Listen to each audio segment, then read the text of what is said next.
It was a restless night in Los Angeles, where the lights of the city never seemed to go out, yet darkness hid itself in every corner. Michael was a 35-year-old taxi driver, a man who worked long hours to support his little daughter, Sophia. From the outside, people saw only a hard-working single father who smiled at his neighbors, paid his rent on time, and took care of his child. But behind the walls of his small apartment, silence carried a weight that no one could explain.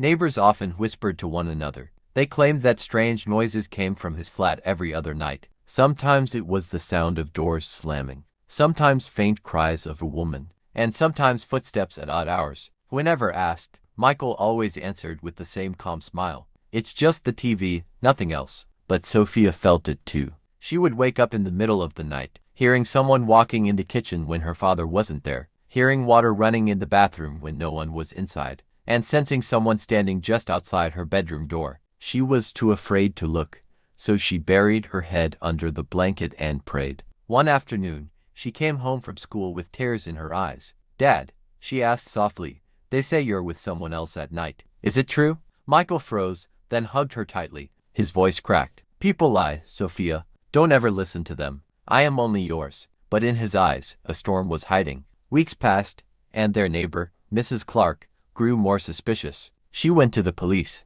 reporting that she had heard the cries of a woman coming from Michael's apartment many times. At first, no one took her seriously, but when missing women's reports began piling up across the city, her words no longer seemed like paranoia. One stormy night, Michael was working late, and Sophia, curious and frightened, did what she was never supposed to do. She walked into the storeroom, the one room her father always kept locked. Her small hands trembled as she turned the key she had secretly taken. When the door creaked open, the smell hit her first. Then her eyes widened at the sight on the walls. Photographs. Dozens of photographs of different women, taped one after another. All of them familiar faces from the missing person posters she had seen on the streets. In the corner sat a large metal trunk, its edges stained with something dark, reddish-brown. She opened it just a little before slamming it shut.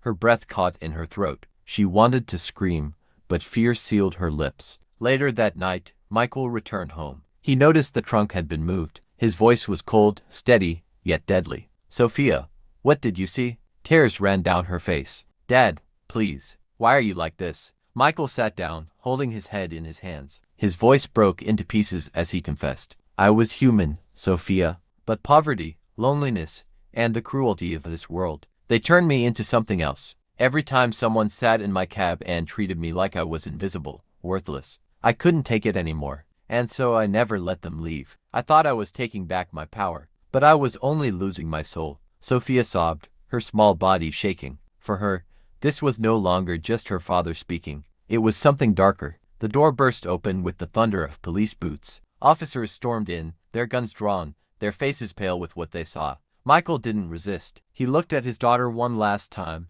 his eyes filled with tears. "You are my greatest mistake and my greatest love, Sophia. Forgive me." They dragged him away in handcuffs. Neighbors gathered outside, their faces a mix of shock, fear, and pity. Some whispered that they always suspected him. Others cried for Sophia, left broken in the middle of the storm. And in the silence that followed, only one truth remained in the little girl's heart. Sometimes the most terrifying monsters don't live in the shadows of forests. Sometimes they hide behind the faces of the people we love the most.